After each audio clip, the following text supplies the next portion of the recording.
Les vidéos courtes type TikTok, Reel Instagram ou YouTube Shorts nous font du mal. On s'en doutait certes, mais la recherche vient de confirmer nos craintes. Nos filtres de voiture sont utilisés pour mesurer l'antibiorésistance dans la population. Un pas de plus dans la recherche contre le cancer, on vient de trouver une cible thérapeutique super intéressante. La musique peut atténuer la douleur, mais seulement si elle est au bon rythme. La protection du climat à l'échelle internationale fonctionne s'il y a du cash à la clé. Bonjour Viviane. Bonjour Thomas, bienvenue dans cette émission d'actualité scientifique qui s'appelle Avec des si. On est maintenant en bimensuel, vous pouvez nous retrouver tous les premiers et troisièmes lundis du mois, donc abonnez-vous pour rester à l'affût. Et si c'est la première fois que vous êtes là, bien, tout au long de l'émission, on vous propose aussi de deviner notre actualité mystère qu'on vous révélera à la fin. On vous donne un premier indice. Ouais, premier indice, c'est une activité quotidienne que nous, humains, avons en commun avec les méduses. Et si vous nous soutenez sur Ulule, vous avez aussi accès à ce petit indice. Voilà, allez sur Ulule si jamais vous voulez découvrir cet indice. On passe maintenant à l'actualité phare de cette émission. C'est une actualité qu'on a intitulée c'est intéressant. Ouais. Ce geste-là, on le fait des dizaines, parfois des centaines de fois par jour. Des vidéos courtes, des contenus de quelques secondes à quelques minutes avec un scroll à l'infini et des algorithmes personnalisés. On parle de TikTok, des Reel Insta et les YouTube Shorts aussi. J'imagine que vous en consommez vous aussi à la maison. Peut-être même que là, en ce moment, c'est un extrait que vous regardez sur un short, qui sait. La science commence à mesurer l'impact de ce phénomène sur notre cerveau. Et on va prendre le temps aujourd'hui d'analyser une étude un peu particulière avant que quelqu'un dise encore une étude qui vient d'analyser TikTok. On va être très clair, ce dont on va vous parler aujourd'hui, c'est une méta-analyse qu'on appelle, ce n'est pas une étude isolée. Ouais, donc le principe d'une méta-analyse, c'est que ce n'est pas de faire une nouvelle expérience scientifique, mais plutôt de compiler tout ce qui existe déjà et de voir quelles sont les grandes tendances sur une question.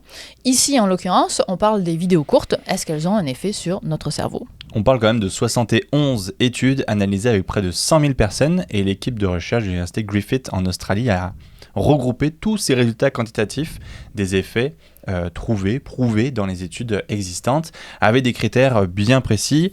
Par exemple, il faut que l'étude ait été révisée par les pairs, ce qui est quand même la base. C'est la base, oui. Il faut que ça porte spécifiquement sur la fonctionnalité vidéo courte pour Instagram ou Facebook. Donc, on met de côté les études qui sont faites sur les médias sociaux de manière générale. Et il faut aussi que les résultats, comme on parle d'effets psychologiques, il faut que les résultats suivent les normes établies en neuropsychologie, par exemple. Okay. Et les scientifiques ont aussi évalué la qualité méthodologique de chaque étude avec différents critères, ce qui leur a donné un certain poids dans leur analyse. Ouais. Les résultats sont présentés sous forme de corrélation entre la consommation de vidéos courtes et un indicateur de santé. Corrélation, j'ai bien dit. Ouais, alors attention, on s'entend que c'est une étude qui n'est pas parfaite, comme toute étude en sciences finalement. Ça n'existe pas. Mais c'est une synthèse avec une méthodologie qui est très puissante, très robuste, très solide de l'état actuel de la recherche. Donc en fait, elle a un peu plus de poids que d'autres études qui pourraient être plus isolées, mettons. Oui, c'est pour ça qu'on vous en parle d'ailleurs. Mais cela dit, même si elle est solide méthodologiquement, ça reste des corrélations, pas des causalités. Ouais. Cela dit, qu'est-ce qu'ils ont trouvé, Thomas ? Alors, premier constat assez clair, les scientifiques ont observé une corrélation négative entre la consommation de vidéos courtes et la performance cognitive globale, c'est-à-dire notre capacité générale à mobiliser efficacement notre cerveau dans des tâches du quotidien. Plus précisément, on a deux fonctions cognitives qui ressortent vraiment très nettement. D'abord, l'attention, c'est notre capacité à rester focus, rester concentré sur une tâche sans décrocher. Ouais, c'est souvent ce qu'on a peur de perdre avec les vidéos courtes. Ouais. Et deuxièmement, le contrôle inhibiteur. Ce qu'on appelle le contrôle inhibiteur, c'est la capacité à résister à une distraction, le téléphone qui n'est pas très loin par exemple, ou à une impulsion. En fait, c'est notre capacité à freiner un comportement qui serait automatique. Et donc, si je te suis bien, plus l'engagement avec les vidéos courtes est élevé, plus ces deux capacités, donc l'attention et le contrôle inhibiteur, sont affaiblies. Ouais. Et donc moins efficaces. Par contre, attention, dans tout ça, vu que c'est des corrélations, on a toujours le problème de l'œuf ou la poule. On ne sait pas si c'est le scroll qui affaiblit l'attention ou si c'est l'attention déjà faible qui rend le scroll plus difficile à interrompre. Donc ça, on ne sait pas. Est-ce que d'autres fonctions sont touchées à part ces deux-là ? Alors oui, mais de façon plus légère. Les associations entre le langage ou la mémoire existent aussi, mais elles sont plus faibles. Par contre, curieusement, aucune association significative n'a été trouvée avec le raisonnement pur, c'est-à-dire notre capacité à résoudre des problèmes complexes. Et ce qui est intéressant avec ce genre d'études, c'est qu'on a accès à un cadre théorique, disons-nous, c'est-à-dire que les auteurs proposent une interprétation des résultats pour mieux les comprendre et éventuellement servir de base pour d'autres études futures. Et donc ici, ils proposent une double théorie, c'est comme ça qu'ils l'appellent. Exactement. La première, c'est la théorie de l'habituation. À force d'être bombardé de contenu court, rapide, émotionnellement intense, le cerveau se désensibilise petit à petit sur le long terme aux tâches lentes. Donc lire un bouquin, résoudre un problème complexe, écouter un podcast, ça devient beaucoup plus coûteux mentalement. Alors en fait, la vie réelle, entre guillemets, devient beaucoup trop lente. Ouais. Et la deuxième théorie, la théorie de la sensibilisation, en plus de s'ennuyer avec le mode lent de la vie, chaque scroll devient une récompense potentielle, immédiate, imprévisible, ce qui pousse à toujours plus consommer de manière impulsive ce type de contenu. Ouais. Deuxième volet de l'étude, la santé mentale. Globalement, l'association est plus faible que pour la cognition, mais elle est statistiquement bien présente. L'étude montre une corrélation claire entre l'usage intensif de ces vidéos courtes et une augmentation du stress et de l'anxiété. On pourrait penser que scroller détend, mais c'est une fausse détente. C'est ce qu'on disait sur l'habituation. On ne se repose pas, on est surstimulé. Donc l'étude suggère que cette boucle de récompense crée un état en quelque sorte d'hypervigilance. On ne se déconnecte jamais vraiment et en plus de ça, l'algorithme est imprévisible. Donc cette incertitude de est-ce que la prochaine vidéo sera drôle ou va me plaire, etc., maintient notre système nerveux en alerte. En revanche, ça c'est un point qui m'a beaucoup surpris, l'utilisation des vidéos courtes, la consommation n'a pas été associée de manière significative à une mauvaise image corporelle ou à une faible estime de soi dans cette méta-analyse. Ce qui m'a un peu surpris, en fait, les auteurs expliquent que les études individuelles se contredisent. On a certaines qui montrent un effet négatif, puis d'autres expliquent qu'il y aurait potentiellement des effets positifs sur l'estime de soi et l'image du corps. Comment l'expliquer ? Alors, l'hypothèse des chercheurs, c'est qu'à cause de la diversité extrême des contenus, sur les plateformes de vidéos courtes, on voit pas que des mannequins retouchés, on voit aussi de l'humour, de l'éducation, de la cuisine, beaucoup de la science. Une super émission en plus avec des sites. On la retrouve aussi. Ils ont un logo incroyable. Un logo superbe. Et on voit aussi beaucoup de mouvements de body positivity qui peuvent compenser les effets négatifs des comparaisons sociales. En fait, tout dépend de ce que vous regardez, mais les chercheurs précisent quand même que d'autres études doivent encore être menées sur cet aspect. Ensuite, autre question, c'est qu'en est-il de l'âge ? On dit souvent que c'est un problème d'ado, que c'est au moment de la formation de leur cerveau, etc. Est-ce que notre cerveau d'adulte est protégé ? J'aurais envie de te répondre que oui. Malheureusement, non. L'étude en fait démontre que les adultes sont tout aussi vulnérables que les jeunes aux effets cognitifs et mentaux de ces vidéos courtes, malheureusement. Personne ne semble immunisé contre ces algorithmes. Alors on va quand même pas jeter notre téléphone par la fenêtre tout de suite, parce qu'il y a aussi des choses positives. On sait que le tableau qu'on vient de décrire est assez sombre, mais tout est une question de modération, comme tout dans la vie, et de contenu. Exactement. En fait, l'étude suggère que la solution doit être structurelle et individuelle. D'abord au niveau des plateformes. Ça, c'est pas un secret pour personne. Il faudrait plus de transparence sur les algorithmes. Ça date pas d'hier, surprise. Et des outils de friction, c'est-à-dire les rappels du temps d'utilisation ou encore des pauses forcées. Est-ce que tu en as sur ton téléphone des pauses forcées ? Non, pas du tout. Genre ça coupe carrément toutes tes publications, Je devrais peut-être. Et puis aussi, individuellement, il faudrait prendre le contrôle sur le type d'usage. Si tu as tendance à utiliser une application de manière vraiment active pour chercher une information, pour créer, ce serait moins nocif qu'un usage passif, ce fameux mode zombie que j'ai fait tantôt là, au début de l'actu, où tu es juste en train de subir le flux d'informations. En fait, il faut vraiment être en mode intentionnel. Je vais sur TikTok pour voir une information, pour suivre quelque chose, et non pas je vais sur TikTok pour passer le temps. C'est quand même pas comme ça que TikTok est conçu. Ah non, clairement pas. Clairement pas. Et puis les chercheurs évidemment soulignent qu'un usage modéré pourrait avoir des bénéfices pour se divertir ou encore faire renforcer des connexions sociales. Donc il y aura quand même des effets bénéfiques quand même intéressants. Le problème, c'est surtout l'excès et le mode de consommation, comme beaucoup de choses dans la vie finalement. Comme beaucoup de choses dans la vie. Et aussi, on pourrait parler de diversifier les formats, c'est-à-dire réapprendre à notre cerveau à consommer du lent. Si on sent qu'on ne peut plus regarder cette émission sans regarder le téléphone en même temps, c'est peut-être un petit red flag, quoi. Dites-nous à la maison ce que vous en pensez. Est-ce que vous êtes tenté de diminuer votre consommation sur ce type de format? Moi, en ce moment, je ne prends plus mon téléphone dans la chambre, j'essaie de le laisser dans une autre pièce. Ah oui. Ok. Voilà. C'est drôle parce que le mien il est juste ici. Oui. Je vais le ranger. Hein. Ouais. C'est bon, on passe à autre chose. On passe par exemple à l'actualité mystère parce qu'on prendrait bien un indice de plus. Exact, indice numéro 2, quand elles font cette activité, les méduses deviennent moins réactives. En fait, elles mettent plus de temps à répondre à un stimulus.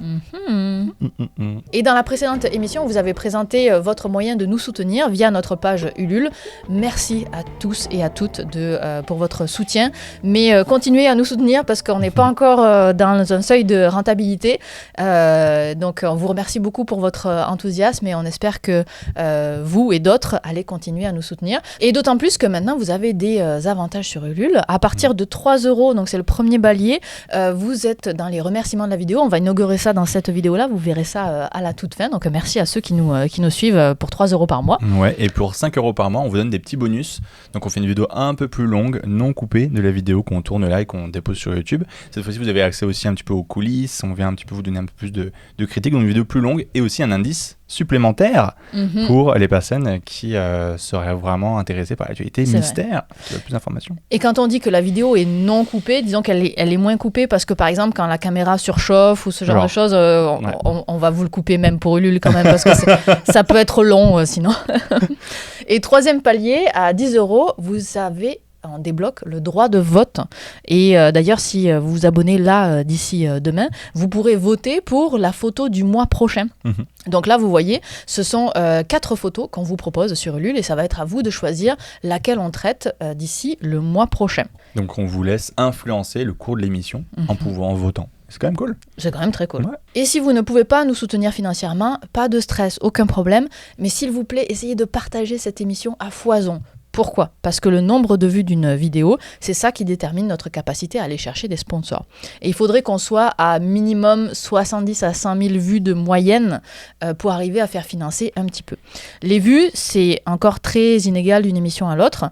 Donc on a vraiment besoin de ce partage-là de votre part pour que, de manière générale, on fasse de plus en plus de vues. Ça nous aidera énormément. Alors on a quelques bribes de sponsors qui commencent à arriver, mais pas forcément des montants qui financent toute une émission complète. Donc on les en remercie, mais on a besoin de faire plus de vues pour que ça fonctionne vraiment complètement. Bref, tout ça pour dire que si vous pouvez donner financièrement, ce sera très apprécié, mais ne le faites pas si vous ne pouvez pas. Votre santé financière doit passer avant celle de cette émission.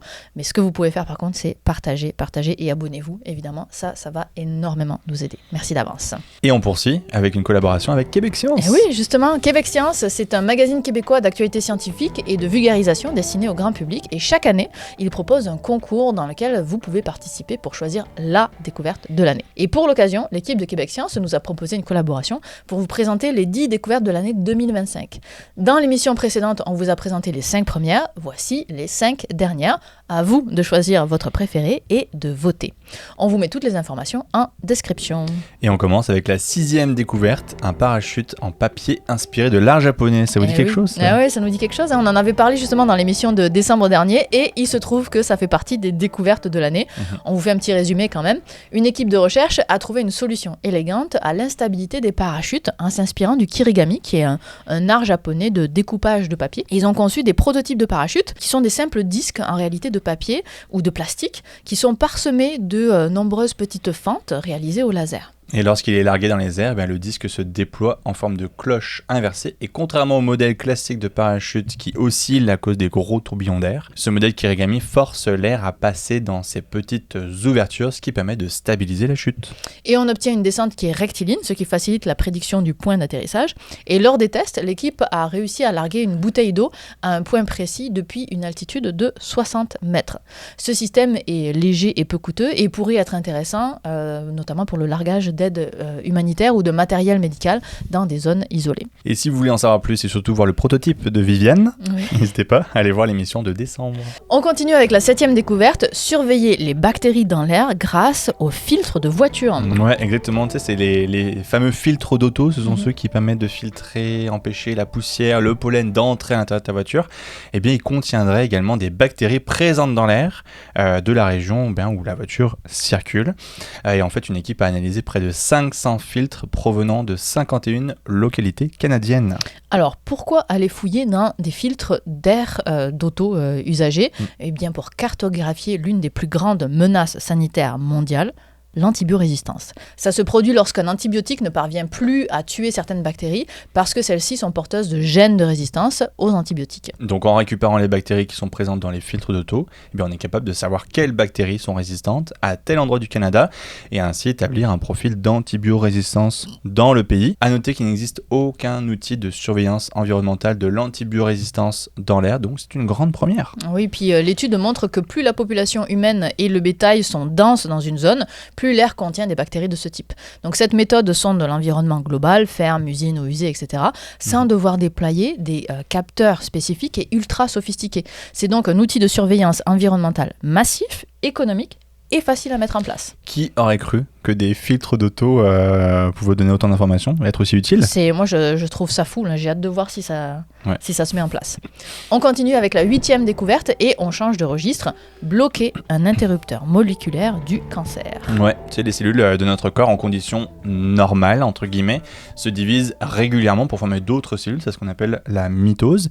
C'est un processus extrêmement bien régulé avec beaucoup de protéines qui envoient des signaux pour faire en sorte que le processus se déroule bien, de manière très structurée. Par exemple, la protéine BRAF va agir comme un interrupteur en position on ou off pour contrôler la division cellulaire. Oui, mais dès que ce processus se dérègle, les cellules se mettent à proliférer de manière incontrôlée. Et c'est le début de la formation d'un cancer. Donc dans environ 8% de tous les cancers, BRAF porte une mutation qui la rend hyperactive, bloquée dans cette position on, ce qui provoque une multiplication sans limite des cellules. Et jusqu'à maintenant, on ignorait comment cette protéine réussissait à s'activer toute seule. Et une équipe de recherche a réussi à non seulement comprendre comment la protéine mutait échappait au système de surveillance de la cellule, et deuxièmement, à la cartographier en 3D à l'échelle atomique, une grande première dans le domaine.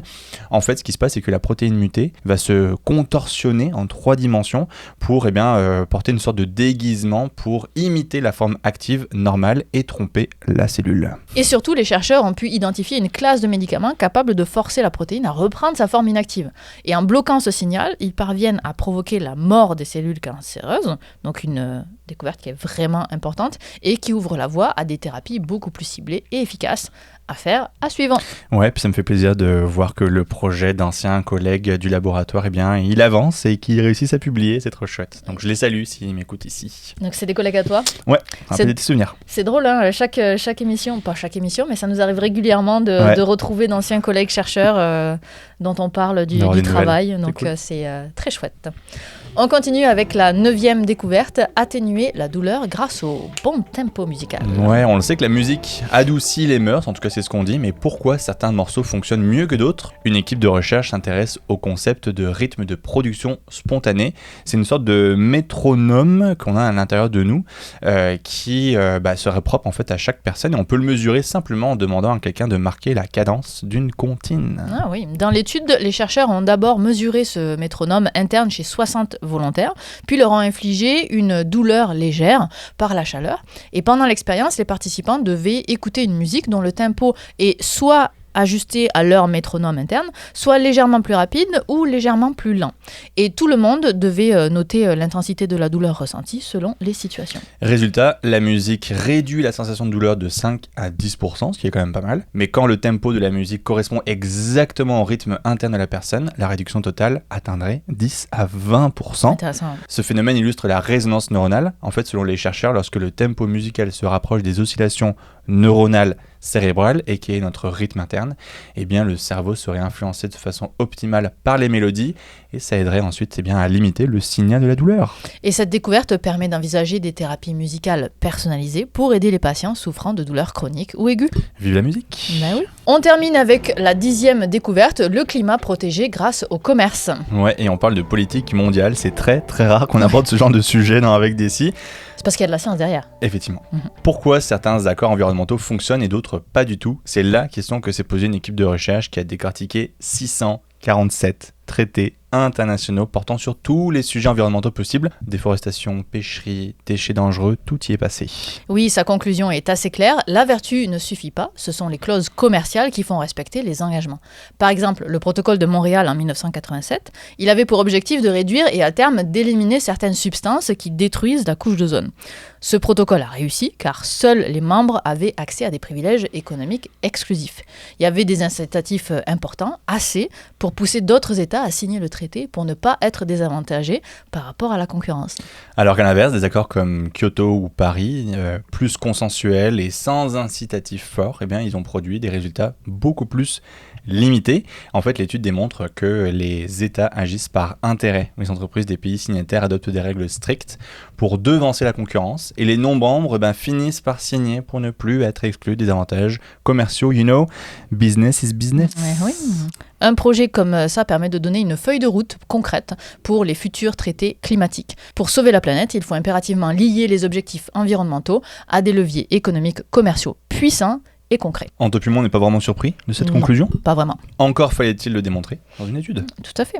Merci à Québec Science de nous avoir fait confiance pour la présentation de ces 10 découvertes de l'année. C'est maintenant à vous de voter pour votre découverte préférée. On vous met toutes les infos en description. On finit avec notre petite actualité mystère. Tu nous rappelles les indices ? 3 indices. Le premier, c'est une activité quotidienne que nous, humains, avons en commun avec les méduses. Deuxième indice, quand elles font cette activité, les méduses deviennent moins réactives. Elles mettent plus de temps à répondre à un stimulus. Et troisième indice, si on empêche les méduses de le faire pendant la nuit, elles compensent le lendemain en le faisant beaucoup plus longtemps. Alors, est-ce que vous avez trouvé quelle était l'actualité mystère ? Et si jamais vous avez trouvé, dites-nous dans les commentaires. Ça nous intéresse de savoir à partir de quel moment vous avez trouvé. On cherchait le sommeil. On associe souvent le sommeil aux animaux complexes, surtout ceux qui ont un cerveau central, comme les mammifères ou les oiseaux par exemple. Mais cette actualité casse complètement cette idée. Des cnidaires, comme les méduses, sont des animaux qui n'ont pas de cerveau à proprement parler, mais plutôt un réseau de neurones répartis dans leur corps, et pourtant, ils dorment de manière semblable à nous, humains. Et pour savoir si une méduse dort, le groupe de recherche a observé une espèce de méduse qui vit dans les fonds marins, qui sont avec des tentacules dirigés vers la surface. Et en labo, ils ont recréé un cycle de 12 heures de lumière, 12 heures d'obscurité pendant plusieurs jours, et ils ont filmé les animaux avec des caméras infrarouges. Pour mesurer l'alternance d'état éveillé versus sommeil, ils ont utilisé un indicateur assez simple, la fréquence à laquelle les méduses agitent leurs ombrelles. Le jour, il y a beaucoup plus de pulsations, c'est un comportement très actif, et la nuit, il y a une baisse nette de l'activité. On a environ 5 pulsations par minute de moins que le jour. Et surtout, pour confirmer si cette diminution était liée au sommeil, ils ont testé la réactivité des méduses en envoyant de la lumière ou de la nourriture et ont mesuré leur vitesse de leur réaction. La nuit, les méduses mettent environ 20 secondes pour répondre et le jour, elles sont beaucoup plus actives, elles répondent plus de 2 fois plus vite. Et oui, et finalement, les méduses sont des bonnes dormeuses parce qu'elles dormiraient environ un tiers de la journée, donc 8 heures par jour, avec même une petite sieste au milieu de 1 à 2 heures. Ah bah, on se prive de rien, le bonheur de faire des bonnes siestes. Moi, mes meilleures siestes, c'était devant le Tour de France, quand j'étais ado. Je me rappelle, mes grands-parents regardaient ça, puis c'était mes meilleures siestes ever. Je vois, très bien. Anecdote de vie, génial. Ouais, anecdote de vie, effectivement. Moi, je déteste les siestes, j'en ai jamais fait. Ah ouais ? Non, T'aimes pas les siestes ? Je déteste ça. Ah ouais ? Ouais. Même dans les premiers mois de vie du bébé, je faisais pas de sieste. Ah, interesting. C'est comme ça, c'est la première fois que j'entends parler de quelqu'un dire ça. C'est vrai ? Ouais, je suis quand même surpris. Ah, moi c'est pas mal ma lignée familiale. Ok, pas de sieste. Non, pas de sieste. Pas de sieste chez les Lalande, parfait. Alors c'est particulièrement surprenant comme résultat parce que leur système nerveux est diffus, c'est-à-dire qu'elles n'ont pas de cerveau ni de centre de contrôle et pourtant on observe un pattern très structuré. Oui, et d'ailleurs ils ont poussé un petit peu plus l'expérience. Les chercheurs ont voulu savoir ce qui se passait si les méduses étaient privées de sommeil. Alors, comment ils ont fait ça ? Ils ont agité l'eau pendant 6 heures durant la nuit. Résultat, le lendemain, elles dorment 50% plus longtemps que le groupe témoin. Et donc, elles se mettent à compenser la privation de sommeil, finalement. Et selon leur analyse, le sommeil servirait à entretenir les cellules neuronales, mais ça reste une hypothèse. En tout cas, c'est une actualité mystère rigolote qui confirme bien que les méduses ont encore beaucoup de mystères à nous dévoiler. Eh oui. On espère que cette édition vous a plu. N'hésitez pas à nous donner vos commentaires si ça nous intéresse particulièrement. N'hésitez pas à nous soutenir également et à partager cette émission le plus possible autour de vous. Ça ne dépend que de vous. Donc voilà, on vous laisse avec 3 choses à aller voir. La dernière vidéo de syllabus, vous irez voir laquelle c'est. Je ne sais plus où on en est. Ensuite... Notre dernière émission d'actualité scientifique, on discute de micro-robots transporteurs de médicaments, de libellules, d'astéroïdes, de pétrole, d'IA et de muscles muscles, avec les 5 découvertes de l'année, les 5 premières, sans oublier l'actualité mystère, comme d'habitude. Eh bien oui. Et bien sûr, n'hésitez pas à suivre Thomas pour plus d'actualités scientifiques, c'est vraiment sa spécialité, notamment sur sa chaîne Twitch Science à la carte et sur ses autres plateformes. On vous remercie. Dites-nous dans les commentaires quelle actu vous a le plus marqué. On vous écoute et on se retrouve dans 2 semaines. Ouais, bye bye. Bye bye. We did it! We did it. En 3 morceaux. En 3 morceaux. En 3 morceaux. Qu'est-ce que t'as pensé de la première actualité sur les formats courts? Je suis pas surpris. T'es pas surpris? Je suis vraiment pas surpris. Mais j'aime bien le fait que l'étude était vraiment concentrée sur le format court.